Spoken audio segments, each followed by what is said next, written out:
number 1. Sir, with your permission, I rise to lay on the table a copy each of the following papers, Hindi and English versions, under Article 281 of the Constitution, Report for 2026 to 2031, Volume 1, Main Report of the 16th Finance Commission. 2. Report for 2026-2031, Volume 2, Annexures of the 16th Finance Commission. Number 3, explanatory memorandum as to the action taken on the recommendations contained in the above report. Item number 2, माननीय वित्त मंत्री Nirmala Sitharaman ji.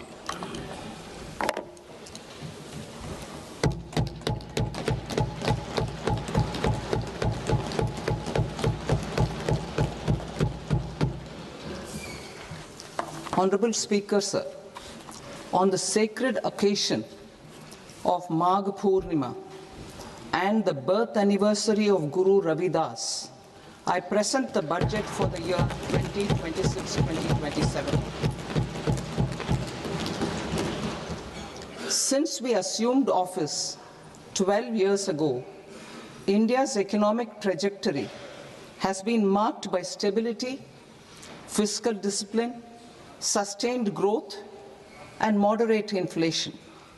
This is the result of conscious choices we have made, even in times heightened uncertainty and disruption. Our government, led by Honorable Prime Minister Modi, has decisively and consistently chosen action over ambivalence, reform over rhetoric, and people over populism. We have pursued far-reaching structural reforms, fiscal prudence and monetary stability, whilst maintaining a strong thrust on public investment. Keeping Atmanirbharta as a lodestar, we have built domestic manufacturing capacity, energy security, and reduced critical import dependencies. Simultaneously, we have ensured that citizens benefit from every action of the government, undertaking reforms to support employment generation, agricultural productivity, household purchasing power, and universal services to people. These measures have delivered a high growth rate of around 7% and helped us make substantial strides in poverty reduction and improvement in the lives of our people. Today, we face an external environment in which trade and multilateralism are imperiled and access to resources and supply chains are disrupted. New technologies are transforming production systems while sharply increasing demands on water, energy, and critical minerals. India will continue to take confident steps towards Vikasit Bharat, balancing ambition with inclusion. As a growing economy with expanding trade and capital needs, India must also remain deeply integrated with global markets, exporting more and attracting stable long-term investment. As I begin Part A, I want to express my gratitude to the people for standing firmly with us as we forge our way together towards becoming one of the largest economies of the world.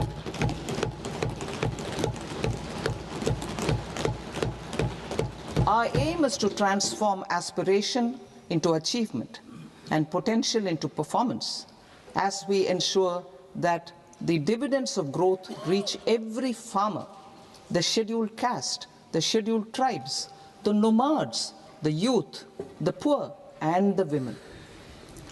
In Vikasit Bharat Young Leaders Dialogue 2026, several innovative ideas were shared with our Prime Minister, which have inspired many of the proposals, making this a unique Yuva Shakti-driven budget. Our government's sankalp is to focus on our poor, underprivileged, and the disadvantaged. To deliver on this sankalp, and given that this is the first budget prepared in Kartavya Bhavan, we are inspired by three Kartavya. Our first Kartavya is to accelerate and sustain economic growth by enhancing productivity and competitiveness and building resilience to volatile global dynamics.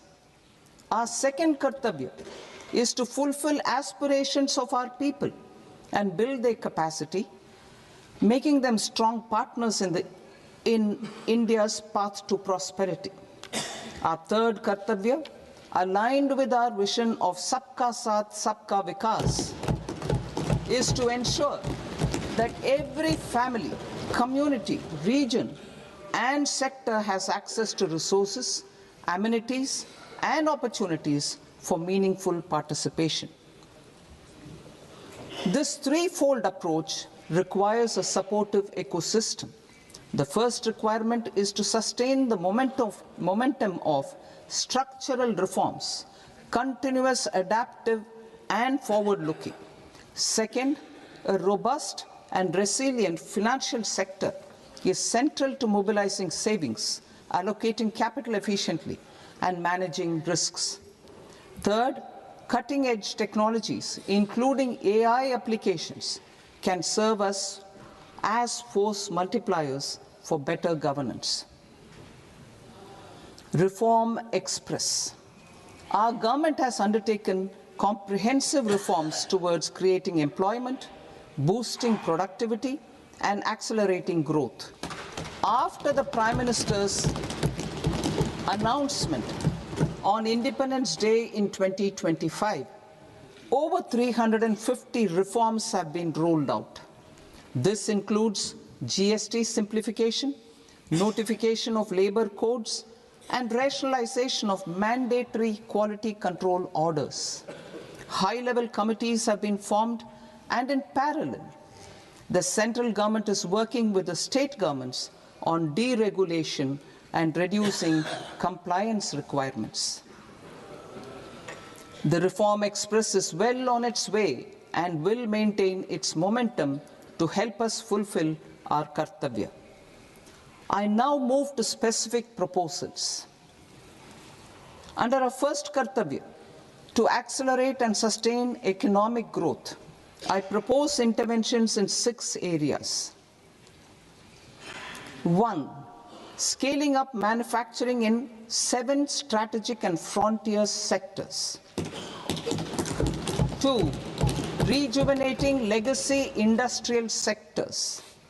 3. Creating champion MSMEs. 4. Delivering a powerful push for infrastructure. 5. Ensuring long-term security and stability. And 6. Developing city economic regions.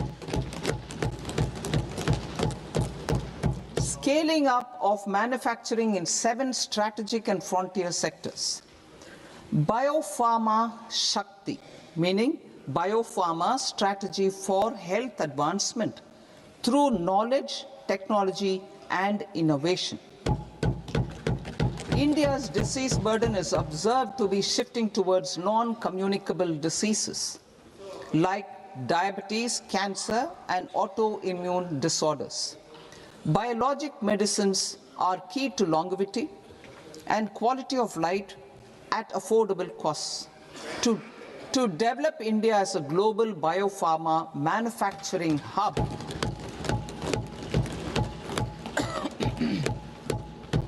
I propose the Biopharma Shakti with an outlay of 10,000 crores over the next 5 years.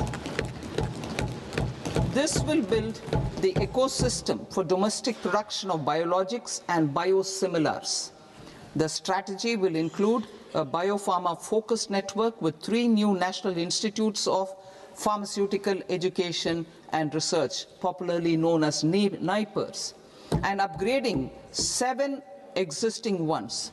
It will also create a network of 1,000 accredited India clinical trials sites We propose to strengthen the Central Drug Standard Control Organization to meet global standards and approve timeframes through and approval timeframes through a dedicated scientific review cadre and specialists.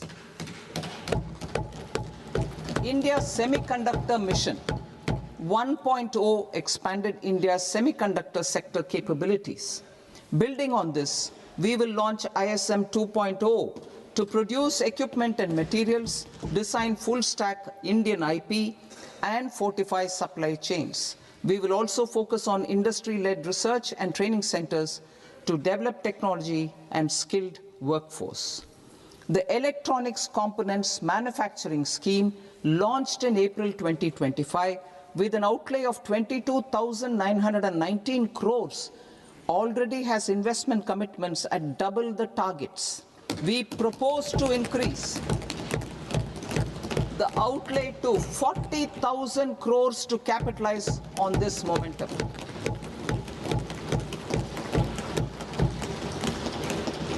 A scheme for rare earth permanent magnets was launched in 2025 November. We now propose to support the mineral-rich states of Odisha, Kerala, Andhra Pradesh, and Tamil Nadu to establish dedicated rare earth corridors to promote mining, processing, research, and manufacturing. To enhance domestic chemical production and reduction import dependency and reduce import dependency, we will launch a scheme to support states in establishing 3 dedicated chemical parks through challenge route on a cluster-based plug-and-play model. Strong capital goods.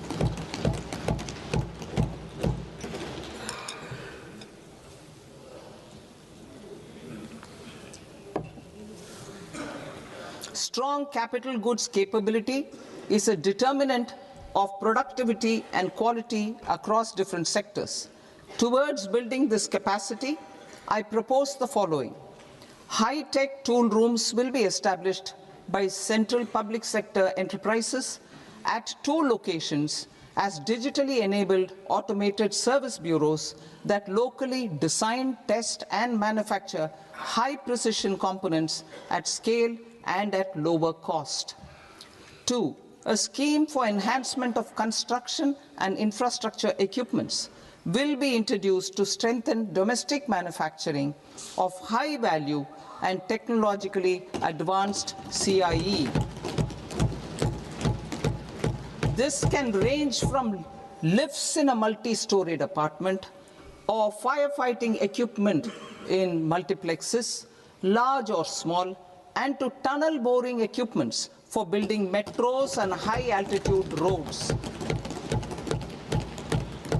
I also propose a scheme for container manufacturing to create a globally competitive container manufacturing ecosystem with a budgetary allocation of 10,000 crores over a 5-year period. For the labor-intensive textile sector, I propose an integrated program with 5 subparts. 1. The National Fiber Scheme for self-reliance in natural fibers, such as silk, wool, and jute, man-made fibers, and new-age fibers. Textile expansion and employment scheme to modernize traditional clusters with capital support for machinery, technology upgradation, and common testing and certification centers. 3. The National Handloom and Handicraft Program to integrate and strengthen existing schemes and ensure targeted support for weavers and artisans. Tex Eco Initiative to promote globally competitive and sustainable textiles and apparels. Samarth 2.0 to modernize the upgrade the textile skilling ecosystem through collaboration with industry and academic institutions. Further, I propose to set up mega textile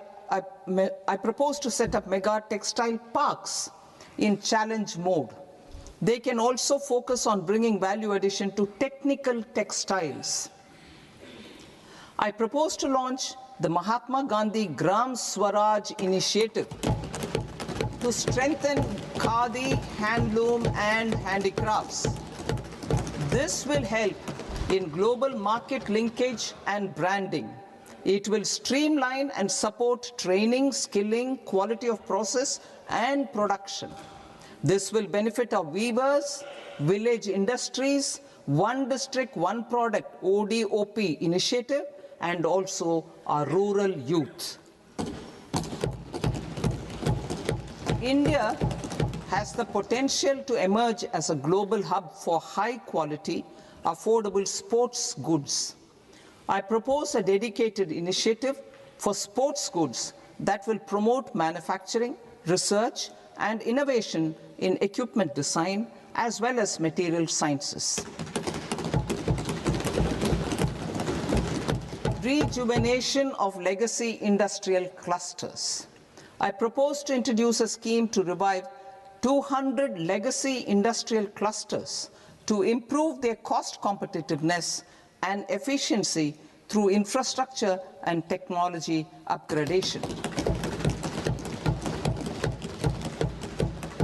Creating champion SMEs and supporting micro enterprises.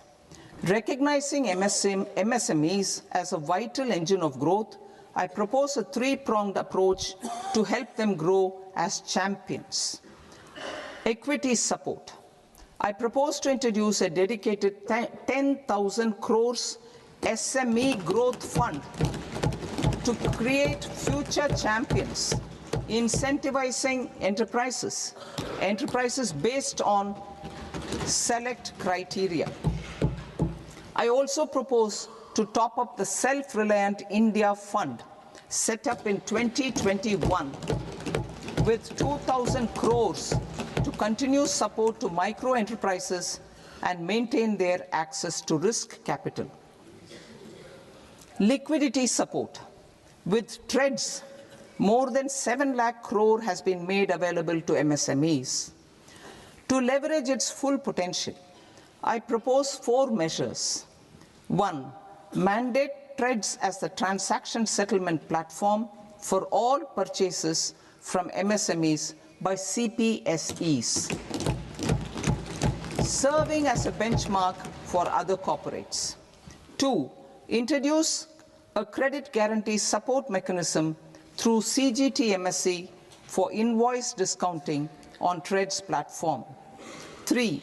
Link GEM with TREDS for sharing information with financiers about government purchases from MSMEs, encouraging cheaper and quicker financing. 4. Introduce TREDS receivables as asset-backed securities, helping develop a secondary market, enhancing liquidity and settlement of transactions. Professional support.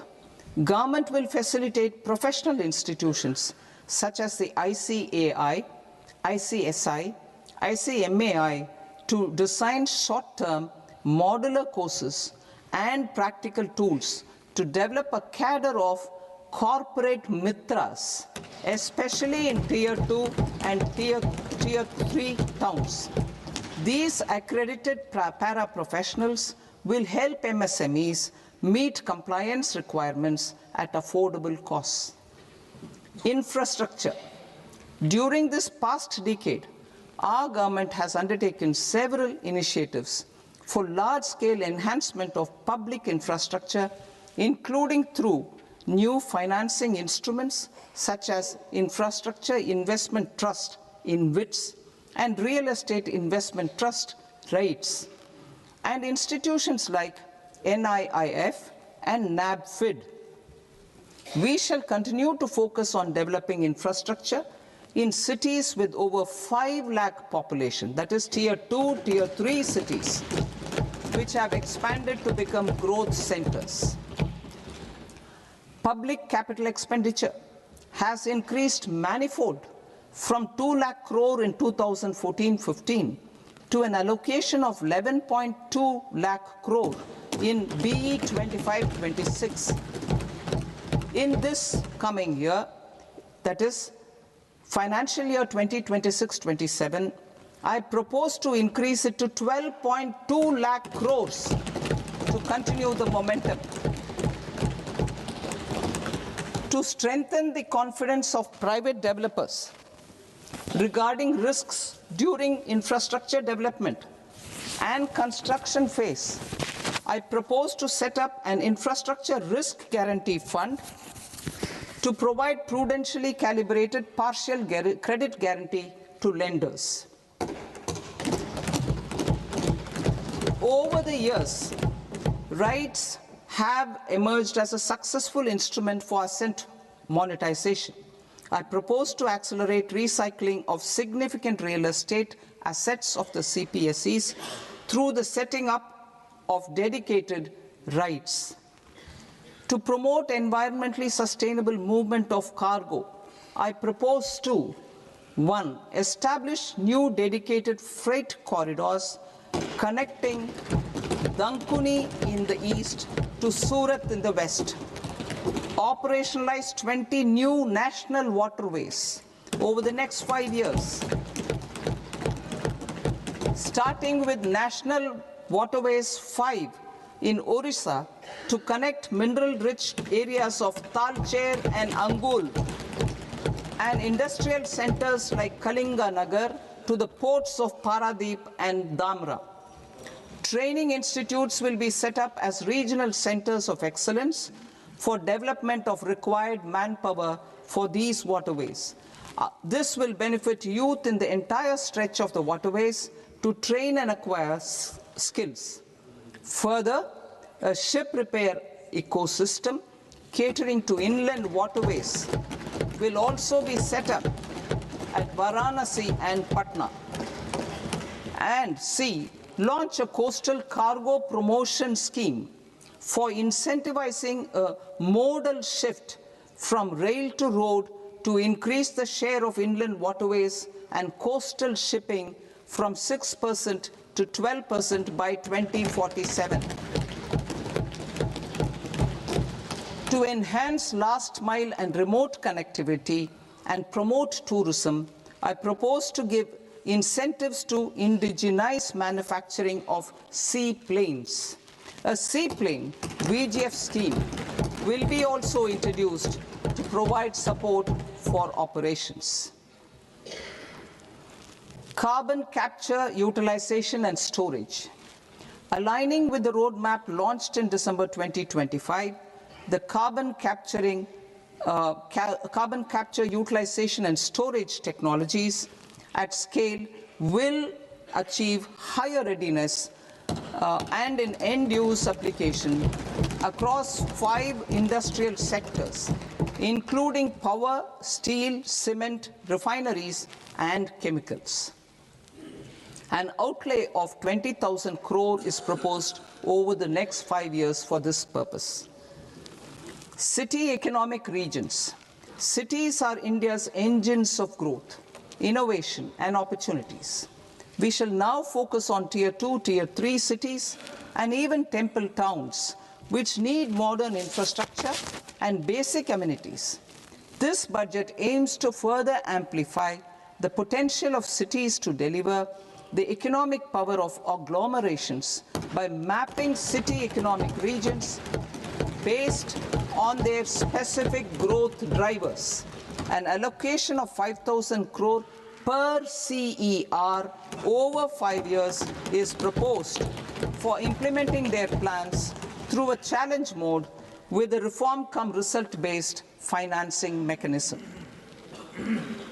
In order to promote environmentally sustainable passenger systems, we will develop 7 high-speed rail corridors between cities as growth connectors, namely Mumbai to Pune, Pune to Hyderabad, Hyderabad to Bengaluru, Hyderabad to Chennai, Chennai to Bengaluru, Delhi to Varanasi, Varanasi to Siliguri.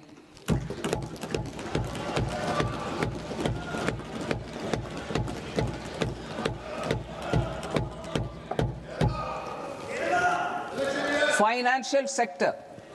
The Indian banking sector today is characterized by strong balance sheet, historic highs in profitability, improved asset quality, and coverage exceeding 98% of villages in the country.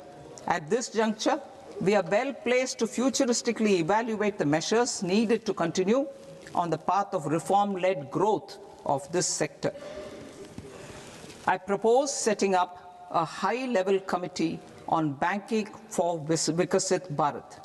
High-level committee on banking for Vikasit Bharat to comprehensively review the sector and align it with India's next phase of growth, while safeguarding financial stability, inclusion, and consumer protection. The vision for NBFCs for Vikasit Bharat has been outlined with clear targets for credit disbursement and technology adoption in order to achieve scale and improve efficiency in the public sector NBFCs. As a first step, it is proposed to restructure the Power Finance Corporation and Rural Electrification Corporation. I propose a comprehensive review of the foreign exchange management non-debt instruments rules to create a more contemporary, user-friendly framework for foreign investments consistent with India's evolving economic priorities. Corporate bond market.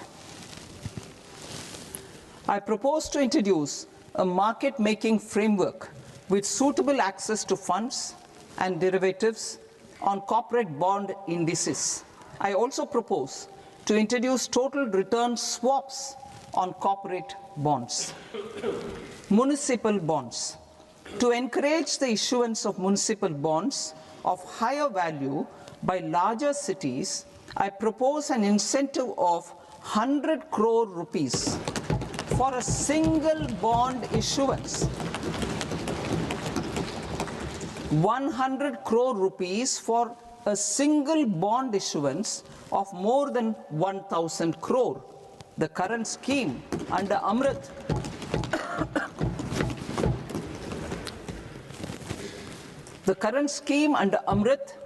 which incentivizes issuances up to 200 crores only, will also continue to support smaller and medium towns.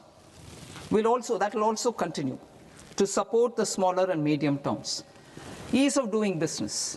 Individual persons resident outside India, PROI, will be permitted to invest in equity instruments of listed Indian companies through the portfolio investment scheme.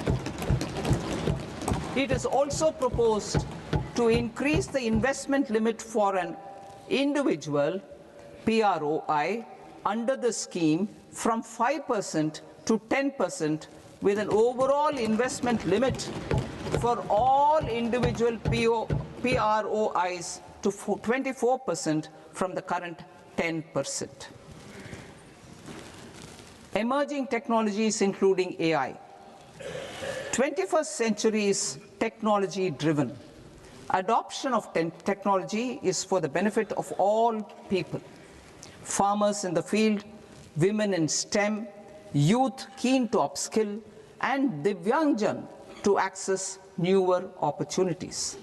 The government has taken several steps to support new technologies through AI Mission, National Quantum Mission, Anusandhan National Research Fund, and Research and Development and Innovation Fund.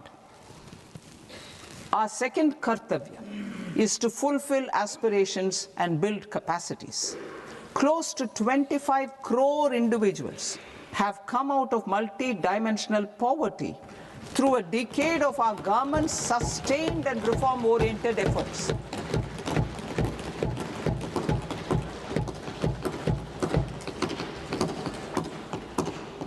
Our government has therefore decided to place a renewed emphasis on the service sector to provide a pathway to fulfilling aspirations of a youthful India with the following measures.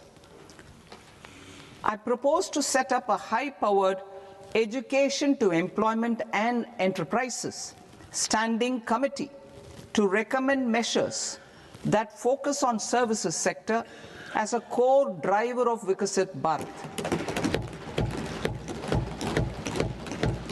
This will make us a global leader in services with a 10% global share by 2047.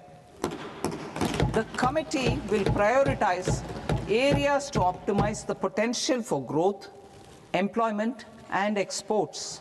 They will also assess the impact of emerging technologies, including AI, on jobs and skill requirements and propose measures thereof.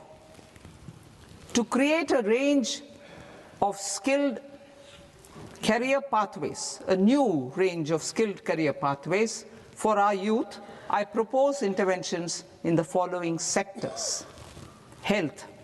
Existing institutions for allied health professionals will be upgraded and new AHP institutions established in private and government sectors.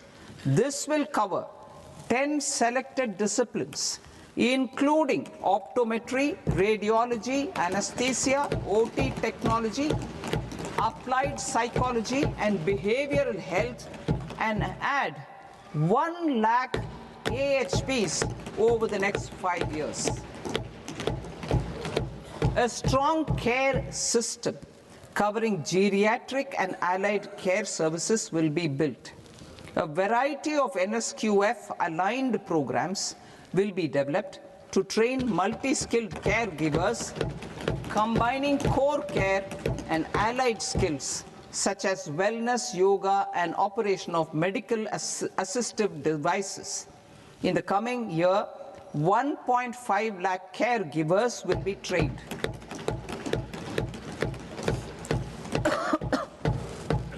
Hubs for medical value tourism.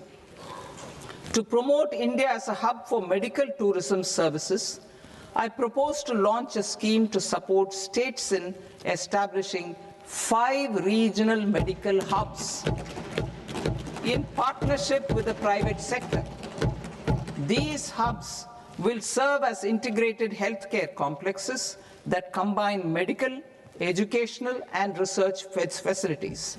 They will have Ayush centers, medical value tourism facilitation centers, and infrastructure for diagnostics, post-care, and rehabilitation. These hubs will provide diverse opportunities, job opportunities for health professionals, including doctors and AHPs. Ancient Indian yoga, already respected in several parts of the world, was given a mass global recognition when Honorable Prime Minister took it to the UN. Post-COVID, Ayurveda gained a similar global acceptance and recognition. Exporting quality Ayurveda products helps farmers who grow the herbs and youth who process the products. To meet growing global demand, a few more steps are being taken. I propose to 1. Set up 3 new All India Institutes of Ayurveda. 2. Upgrade Ayush pharmacies and drug testing labs for higher standards of certification ecosystem and make available more skilled personnel. 3. Upgrade the WHO Global Traditional Medicine Center in Jamnagar to bolster evidence-based research, training, and awareness for traditional medicine. Animal husbandry. Livestock contributes to close to 16% of farm income, including of poor and marginal households. To scale up availability of veterinary professionals by more than 20,000, I propose to roll out a loan-linked capital subsidy support scheme for establishment of veterinary and para-veterinary colleges, veterinary hospitals, diagnostic laboratories, and breeding facilities in private sector. Collaboration between Indian and foreign institutions will also be facilitated. Orange economy.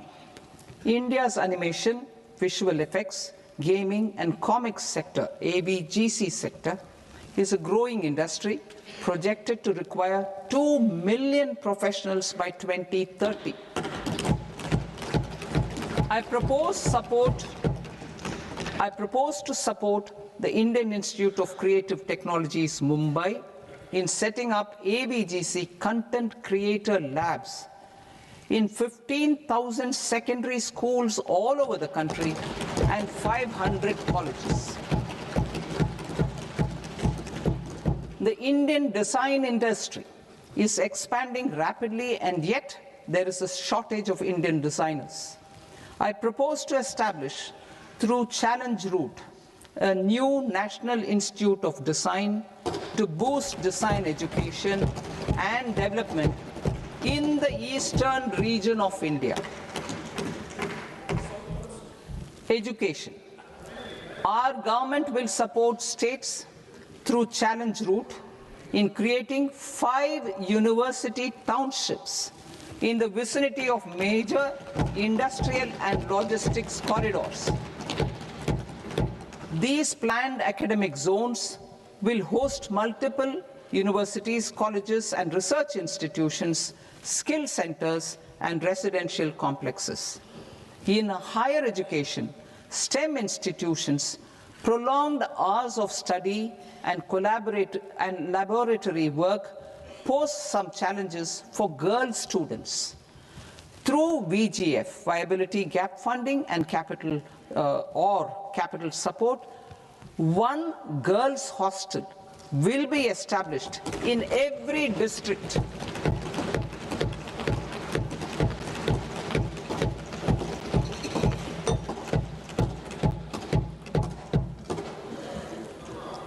To promote astrophysics and astronomy via immersive experiences, 4 telescope infrastructure facilities will be set up or upgraded. The National Large Solar Telescope, the National Large Optical Infrared Telescope, the Himalayan Chandra Telescope, and the Cosmos 2 Planetarium. Tourism.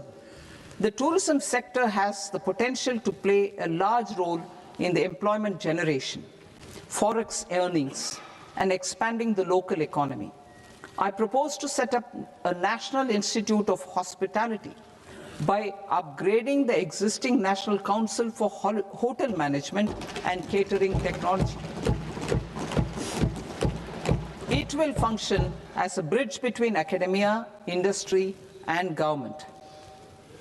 I also propose a pilot scheme for upskilling 10,000 guides in 20 iconic tourist sites through a standardized, high-quality, 12-week training course in hybrid mode in collaboration with the Indian Institute of Management. A national destination digital knowledge grid will be established to digitally document all places of significance, cultural, spiritual, and heritage. This initiative will create a new ecosystem of jobs for local researchers, historians, content creators, and technology partners. India has the potential and opportunity to offer world-class trekking and hiking experience. We will develop ecologically sustainable mountain trails in Himachal Pradesh, Uttarakhand, and Jammu Kashmir. Also in Araku Valley in the Eastern Ghats and Podigai Malai in the Western Ghats. Turtle trails along key nesting sites in the coastal areas of Odisha, Karnataka, and Kerala. And 3 bird watching trails along the Pulikat Lake in Andhra Pradesh, Tamil Nadu. It's on the border. Under the visionary leadership of Honorable Prime Minister, we established the International Big Cat Alliance in 2024. This year, India is hosting the first ever Global Big Cat Summit, where heads of governments and ministers from 95 range countries will deliberate on collective strategies for conservation. Heritage and culture tourism. I propose to develop 15 archaeological sites, including Lothal, Dholavira, Rakhigarhi, Adichanallur, Saranath, Hastinapur, and Leh Palace into vibrant experiential cultural destinations. Excavated landscapes will be open to the public through curated walkways. Immersive storytelling skills and technologies will be introduced to help conservation labs, interpretation centers, and guides. The sports sector provides multiple means of employment, skilling, and job opportunities. Taking forward the systematic nurturing of sports talent, which is set in motion through the Khelo India program earlier, I propose to launch a Khelo India mission to transform the sports sector over the next decade. The mission will facilitate an integrated talent development pathway supported by training centers, which are foundational, intermediate, and elite levels. B, systematic development of coaches and support staff. C, integration of sports science and technology. D, competitions and leagues to promote sports culture and provide platforms. And E, development of sports infrastructure for training and competition. Our third Kartavya aligns with our vision of Sabka Saath, Sabka Vikas towards Vikasit Bharat. This requires targeted efforts for 1, increasing farmer incomes through productivity enhancement and entrepreneurship, with special attention to small and marginal farmers. B, empowering Divyangjan through access to livelihood opportunities, training, and high-quality assistive devices. C, empowering the vulnerable to access mental health and trauma care. D, focus on the Purvodaya states and the Northeast region to accelerate development and employment opportunities. Fisheries. We will undertake initiatives for integrated development of 500 reservoirs and Amrit Sarovars. 2, strengthen the fisheries value chain in coastal areas and enable market linkages involving startups and women-led groups together with fish farmer producer organizations. Animal husbandry. To provide quality employment opportunities in rural and peri-urban areas, we will support the animal husbandry sector in entrepreneurship development through A, credit-linked subsidy program, B, scaling up and modernization of livestock enterprises, C, enhanced creation of livestock, dairy, and poultry, enhanced creation of livestock, dairy, and poultry-focused integrated value chains, and D, encourage creation of livestock farmer-producer organizations. High-value agriculture.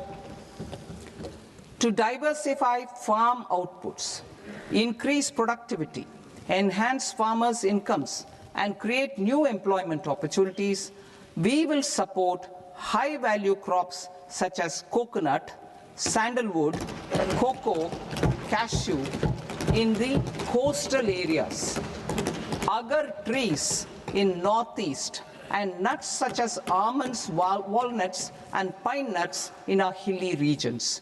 These, all of them, will be supported. India is the world's largest producer of coconuts. About 30 million people, including nearly 10 million farmers, depend on coconuts for their livelihood. To further enhance competitiveness in coconut production, I propose a coconut promotion scheme to increase production and enhance productivity through various interventions, including replacing and non-productive trees with new saplings or plants or varieties in major coconut growing states. A dedicated program is proposed for Indian cashew and cocoa to make India self-reliant in raw cashew and coconut production and processing, enhance export competitiveness, and transform Indian cashew and Indian cocoa into premium global brands by 2030. Sandalwood. Sandalwood is closely linked to India's social and cultural heritage. Our government will partner with state governments to promote focused cultivation and post-harvest processing to restore the glory of the Indian sandalwood ecosystem, to rejuvenate old, low-yielding orchards, and expand high-density cultivation of walnuts, almonds, and pine nuts. We will support a dedicated program to enhance farmer incomes and in bringing value addition by engaging youth. Bharat Vistar, that is virtually integrated system to access agricultural resources. I propose to launch Bharat Vistar, a multilingual AI tool that shall integrate the AgriStack portals and the ICAR package on agricultural practices with AI systems. This will enhance farm productivity, enable better decisions for farmers, and reduce risk by providing customized advisory support. She-Marts for rural women-led enterprises. Building on the success of Lakpati Didi program, I propose to help women take the next step from credit-linked livelihoods to being owners of enterprises. Self-help entrepreneur, She-Marts will be set up as community-owned retail outlets within the cluster-level federations through enhanced and innovative financing instruments. Empowering Divyangjan. Divyangjan Kaushal Yojana.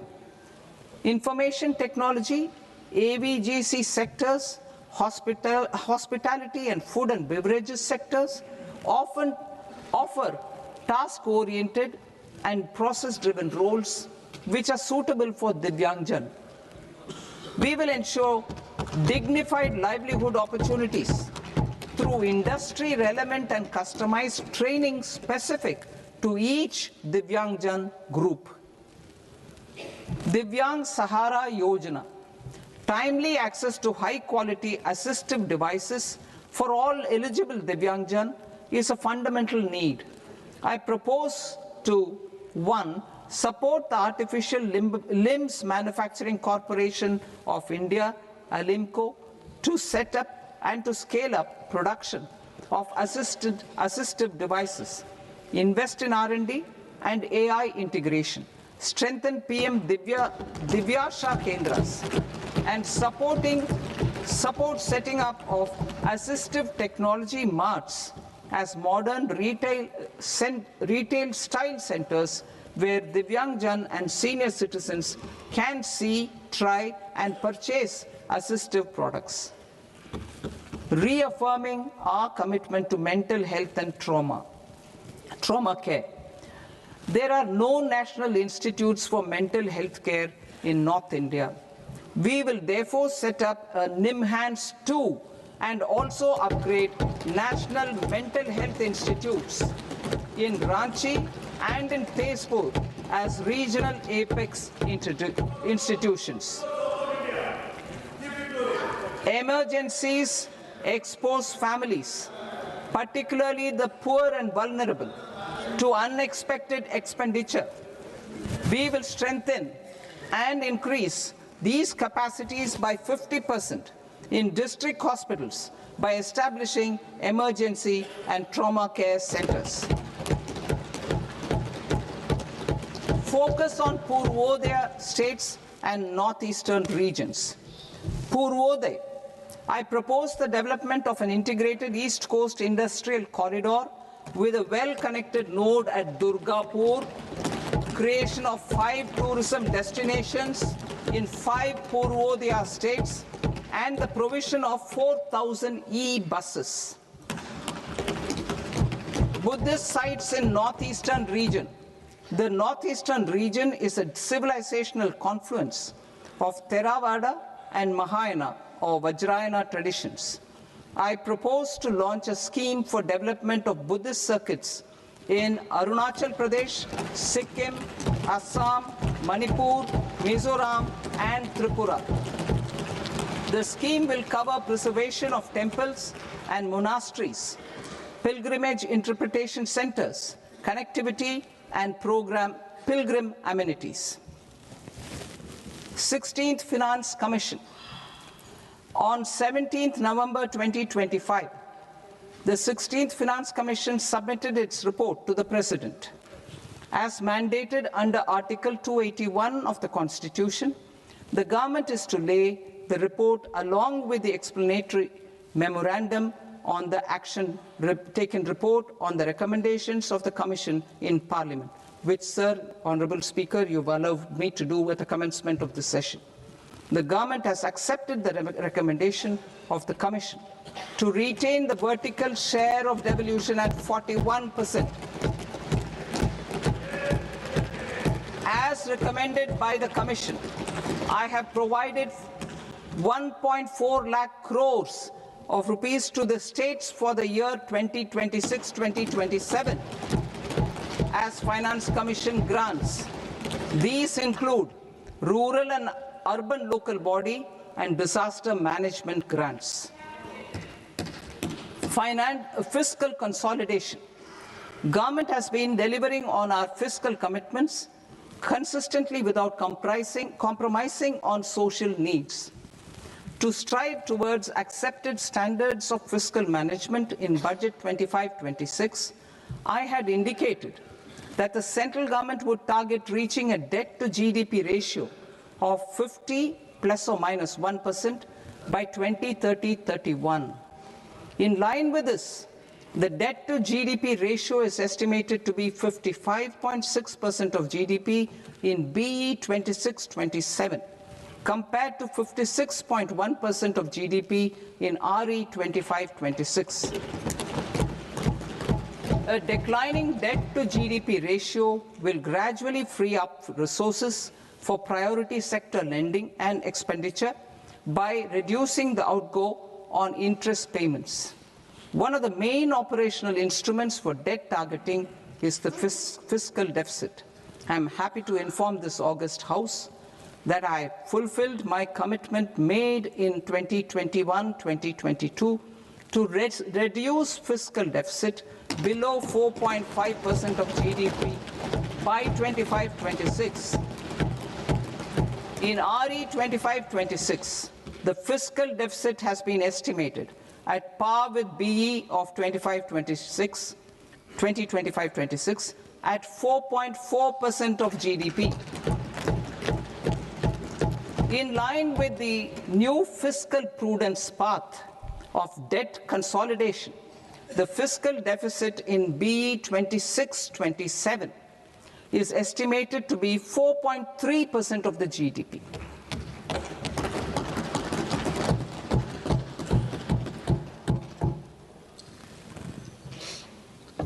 The revised estimates of the non-debt receipts are 34 lakh crore rupees, of which the centre's net tax receipts are 26.7 lakh crore.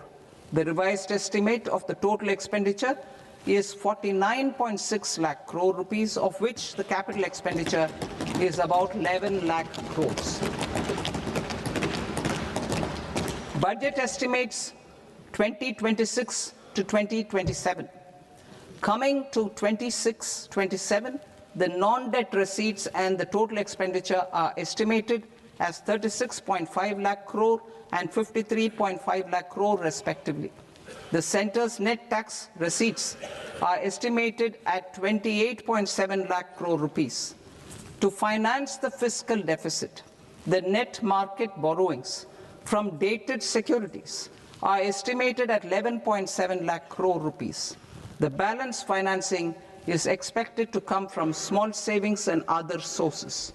The gross market borrowings are estimated at 17.2 lakh crore rupees. I'll now move to Part B. Part B, direct taxes.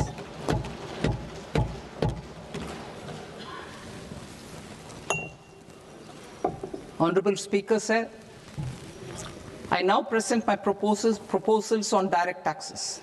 New Income Tax Act. In July 2024, I announced a comprehensive review of the Income Tax Act 1961. This was completed in a record time, and the Income Tax Act 2025 will come into effect from 1st April 2026.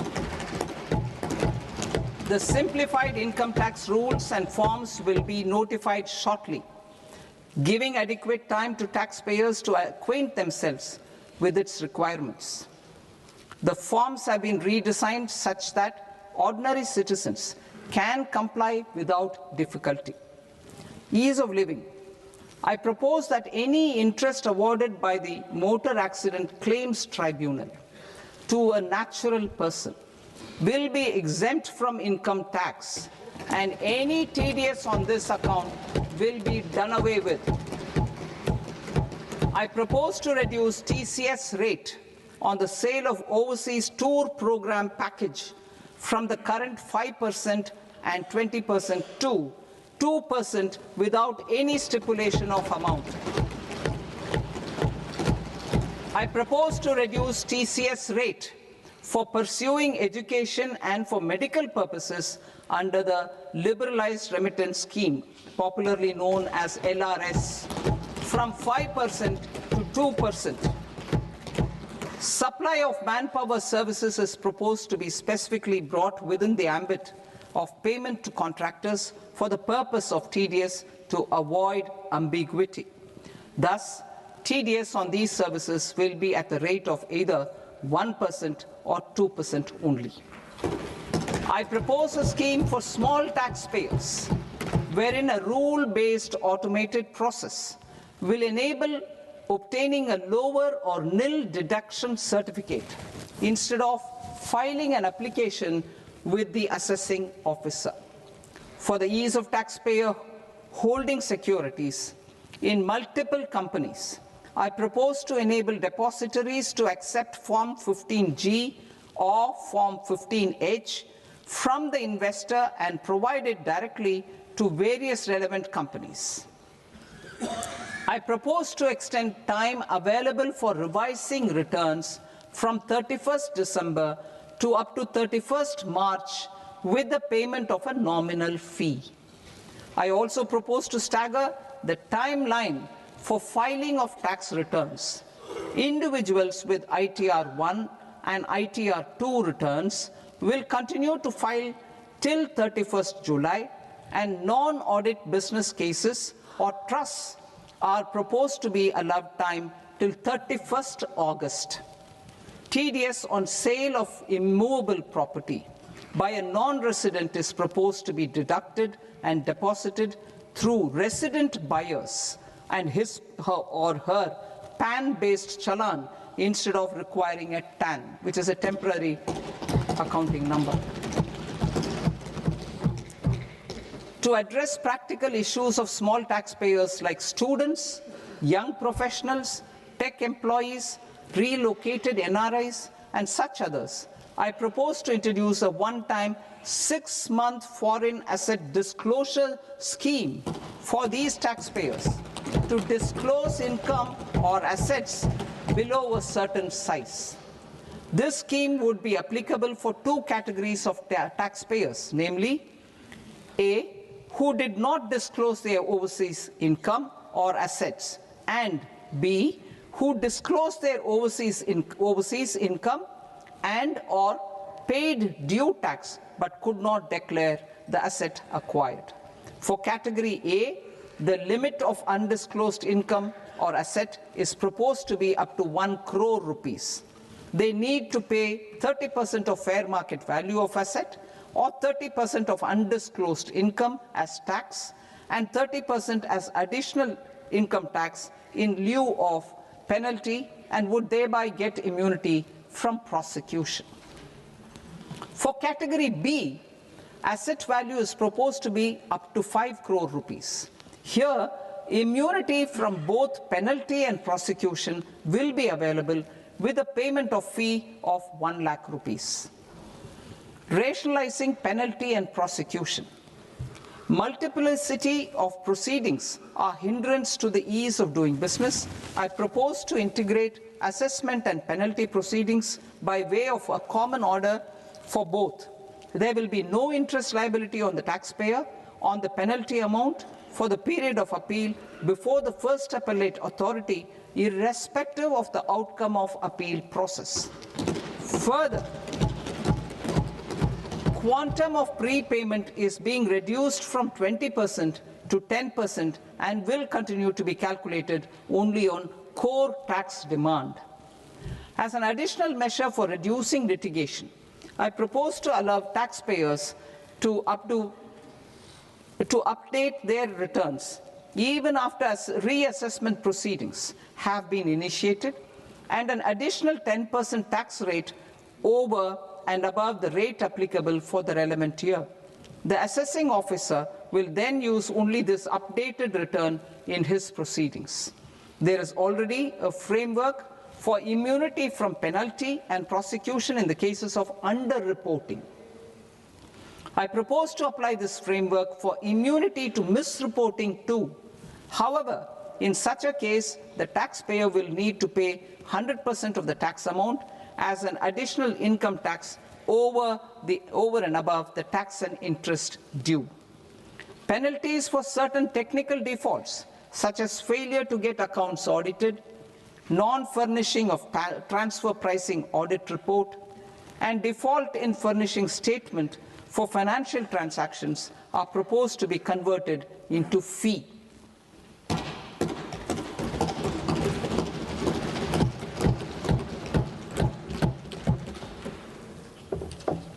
I propose to rationalize prosecution framework under Income Tax Act while maintaining a careful balance for deterrence in some serious offence.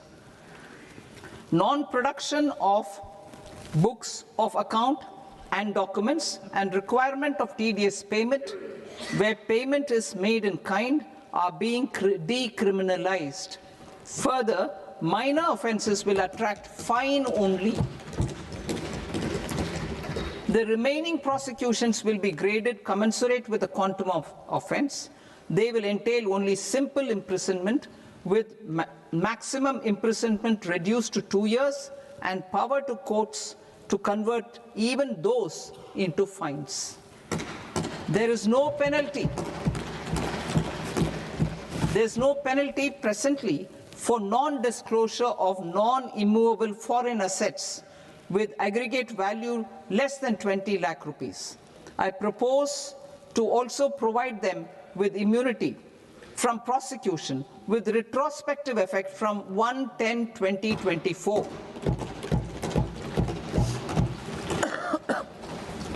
Cooperatives. Deduction is already allowed to a primary cooperative society engaged in supplying milk, oilseeds, fruits or vegetables raised or grown by its members. I propose to extend this deduction to also include supply of cattle feed and cotton seed produced by its members. I propose to allow inter-cooperative society dividend income as deduction under the new tax regime to the extent it is further distributed to its members. I further propose to allow exemption for a period of 3 years to dividend income received by a notified national cooperative federation on their investments made in companies up to 31/1/2026. This exemption would be allowed only for dividends further distributed to its member cooperatives. Supporting IT sector as India's growth engine. India is a global leader in software development services, IT-enabled services, knowledge process outsourcing services, and contract R&D services relating to software development. These businesses and their segments are quite interconnected with each other. All these services are proposed to be clubbed under a single category of information technology services with a common safe harbor margin of 15.5% applicable to all. The threshold for availing safe harbor for IT services is being enhanced substantially from 300 crore rupees to 2,000 crore rupees. Safe harbor for IT services shall be approved by an automated rule-driven process without any need for tax officer to examine and accept the application. Once applied by an IT services company, the same safe harbor can be continued for a period of 5 years at a stretch at its choice. For IT services companies who want to conclude advanced pricing agreement, APA, I propose to fast-track unilateral APA process for IT services and endeavor to conclude it within a period of 2 years. The period of 2 years can be extended by a further period of 6 months on taxpayers' request.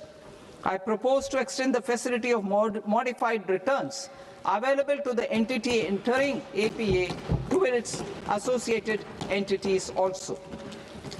Attracting global business and investment. Recognizing the need to enable critical infrastructure and boost investment in data centers, I propose to provide tax holiday till 2047 to any foreign company that provides cloud services to customers globally by using data center services from India.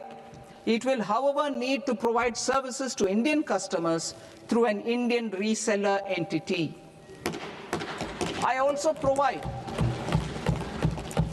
propose to provide a safe harbor of 15% on cost in case the company providing data center services from India is a related entity.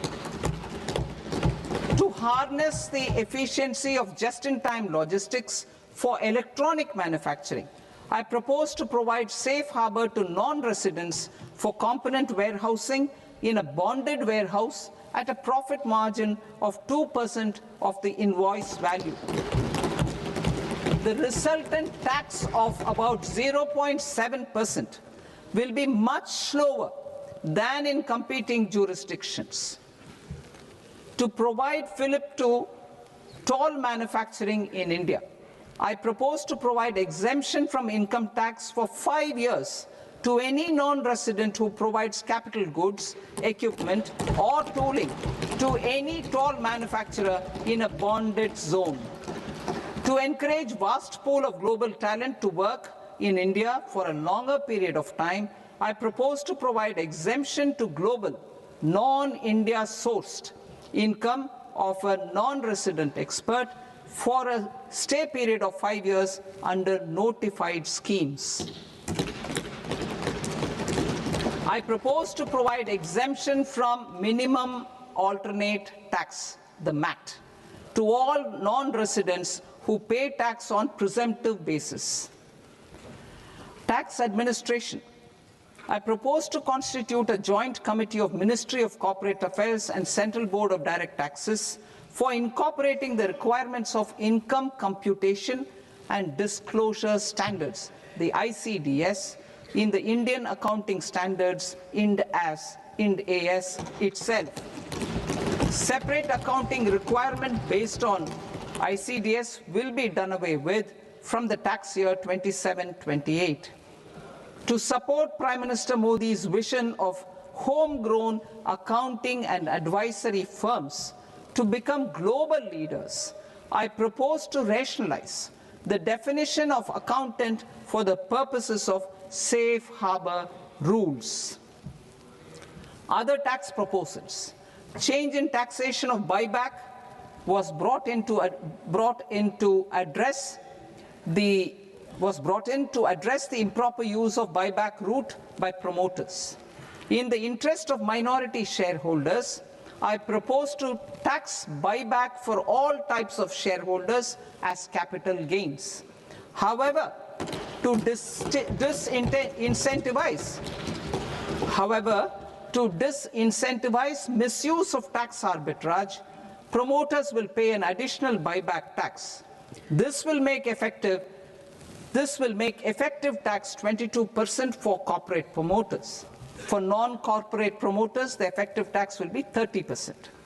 TCS rate for sellers of specific goods, namely alcoholic liquor, scrap, and minerals, will be rationalized to 2%, and that on tendu leaves will be reduced from 5% to 2%.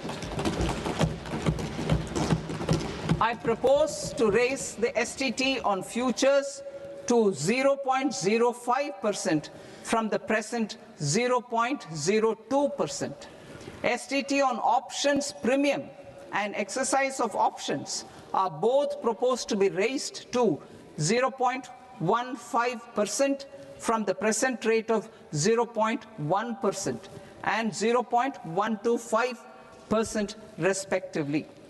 We reformed the taxation landscape for corporates in 2019 by providing them a simplified regime with lower tax rate so that they could productively focus on business rather than on claim of deductions and exemptions. To encourage companies to shift to the new regime, set-off of brought forward MAT credit, minimum alternate tax credit, is proposed to be allowed to companies only in the new regime. Set-off using available MAT credit is proposed to be allowed to an extent of 1/4 of the tax liability in the new regime. MAT is proposed to be made final tax, so there will be no further credit accumulation from 1st April 2026. In line with this change, the rate of final tax is being reduced to 14% from the current MAT rate of 15%. The brought forward MAT credit of taxpayers accumulated till 30th March 2026 will continue to be available to them for set-off as above. Indirect taxes. I shall now take up proposals related to indirect taxes. My proposals for customs and central excise aim to further simplify the tariff structure, support domestic manufacturing, promote export competitiveness, and correct inversion in duty. To continue weeding out long-continuing customs duty exemptions, I propose to remove certain exemptions on items which are being manufactured in India or where the imports are negligible. Similarly, to further simplify the process of ascertaining the rate of duty applicable on a particular item, I propose to incorporate certain effective rates in various customs notifications to the tariff schedule itself. I shall now take up sector-specific proposals. Promotion of exports of marine, leather, and textile products. I propose to increase the limit for duty-free imports of specified inputs used for processing seafoods for export from the current 1% to 3% of FOB value of the previous year's export turnover.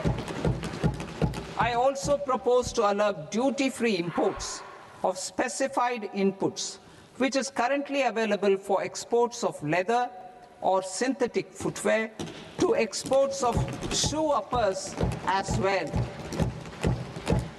I propose to extend the time period for export of final product from the existing 6 months to 1 year for exporters of leather or textile garments, leather or synthetic footwear, and other leather products. Energy transition and security. I propose to extend the basic customs duty exemption given to capital goods used for manufacturing lithium-ion cells for batteries to those used for manufacturing lithium-ion cells for battery energy storage systems also. I propose to exempt basic customs duty on import of sodium antimonate for use in manufacture of solar glass. Nuclear power. I propose to extend the existing basic customs duty exemption on imports of goods required for nuclear power projects till the year 2035 and expand it for all nuclear plants irrespective of their capacity. Critical minerals. It is proposed to provide basic customs duty exemption to the import of capital goods required for the processing of critical minerals in India. Biogas blended CNG. I propose to exclude the entire value of biogas while calculating the central excise duty payable on biogas blended CNG. Civil and defense aviation. I propose to exempt basic customs duty on components and parts required for the manufacture of civilian training and other aircrafts. It is proposed to exempt basic customs duty on raw materials imported for the manufacture of parts of aircraft to be used in maintenance, repair, or overall requirements by units in the defense sector. Electronics. To deepen value addition in the consumer electronics sector, I propose to exempt basic customs duty on specified parts used in the manufacture of microwave ovens. Special economic zone. To address the concerns arising about utilization of capacity by manufacturing units in the special economic zones due to global trade disruptions, I propose as a special one-time measure to facilitate sales by eligible manufacturing units in SEZs to the domestic tariff area at concessional rates of duty. The quantity of such sales will be limited to a prescribed proportion of their exports. Necessary regulatory changes will be undertaken to operationalize the measures while ensuring level playing field for the units working in the DTA. Ease of living. To rationalize the customs duty structure for goods imported for personal use, I propose to reduce the tariff rate on all dutiable goods imported for personal use from 20% to 10%. To provide relief to patients, particularly those suffering from cancer, I propose to exempt basic customs duty on 17 drugs or medicines. I propose also to add 7 more rare diseases for the purposes of exempting import duties on personal imports of drugs, medicines, and food for special medical purposes used in their treatment. Customs process. India's role and share in the global trade is poised for a major leap in line with our ambition and journey towards Vikasit Bharat. In this regard, I propose many measures for custom processes to have minimal intervention for smoother and faster movement of goods and greater certainty to the trade. Trust-based systems. I propose to enhance duty deferral period for Tier 2 and Tier 3 authorized economic operators, known as AEOs, from 15 days to 30 days. I propose to provide eligible manufacturer importers the same duty deferral facility. This should encourage them to get themselves accredited as a full-fledged Tier 3 AEO in due course.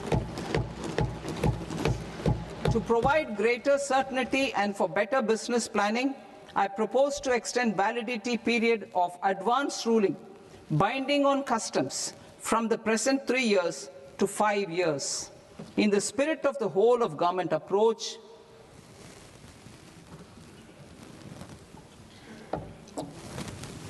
Government agencies will be encouraged to leverage AEO accreditation for preferential treatment in clearing their cargo. Regular importers with trusted, long-standing supply chains will be recognized in the risk system so that the need for verification of their cargo every time can be minimized. Export cargo using electronic sealing.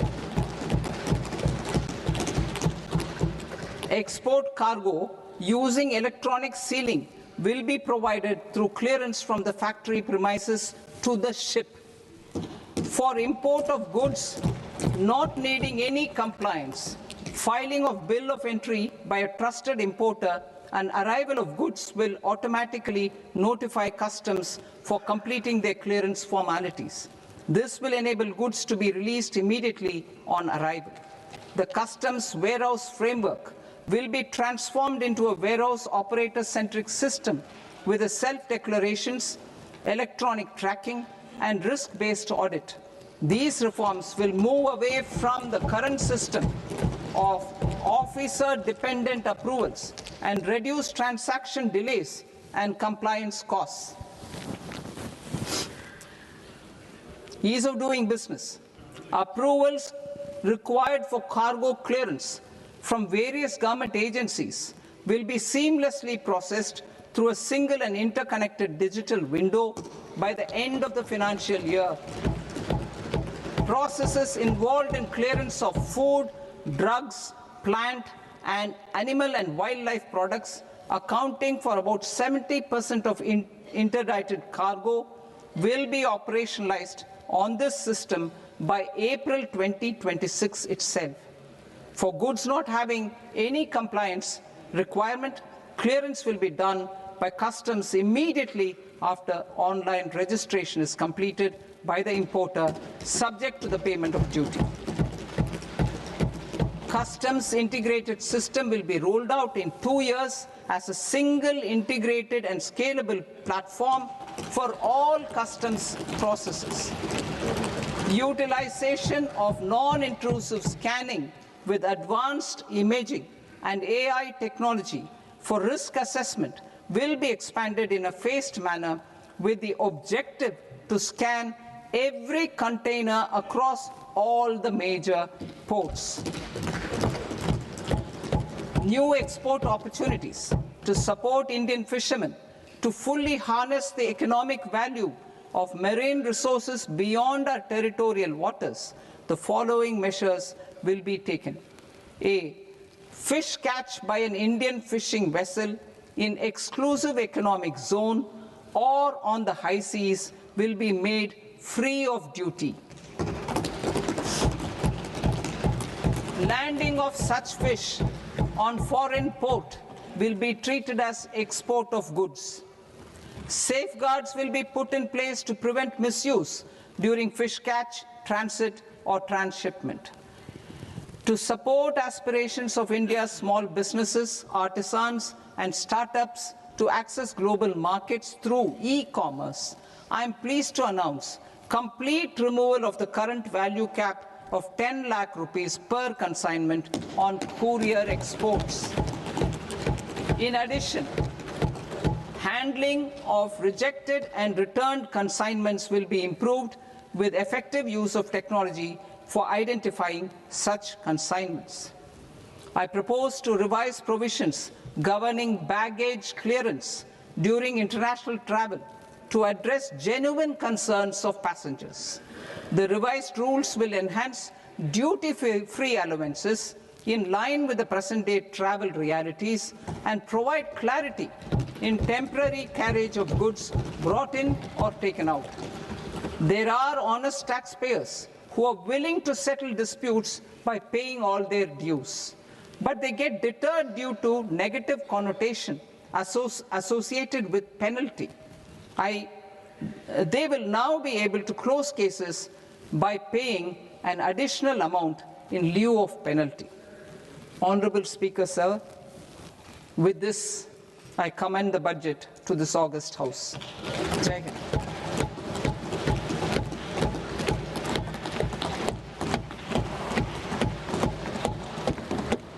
1.5 hours. Item number 3 माननीय वित्त मंत्री जी।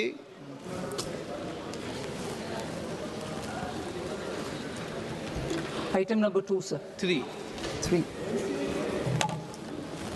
Sir, with your permission, I rise to lay on the table of the following statements under Section 3, 1 of the Fiscal Responsibility and Budget Management Act of 2003, medium-term fiscal policy cum fiscal policy strategy statement, and macroeconomic framework statement.